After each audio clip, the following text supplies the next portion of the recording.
Qarabağ klubuna məğlub oldunuz. Bu oyun haqqında nə düşünürsünüz? Əvvəla salam aleykum dostlar, necəsiz? Bugünkü oyun çox çətin idi. 4-cü dəqiqədə yediyimiz qoldan sonra dedim ki, əbə qardaş biz hara düşmüşük hə? Sonra 10-cu dəqiqədə atdığımız qoldan sonra özümə gəldim və hakimi yanıma çağırıb dedim: "Sənə 20.000 manat pul verirəm, oyunu bizə sat."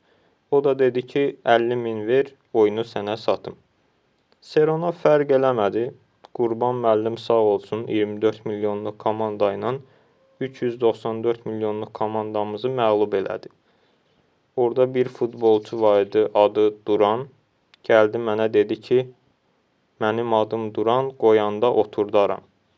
Sonra Bəhlul Mustafazadə gəldi, dedi mənim familiyamı dəyişiblər, artıq Divarzadədir. Sənə son nöqtəni mən vuracam dedi. O da vurdu, getdi sağ olsun. Çox gözəl oyun idi. Qurban müəllimə buradan uğurlar.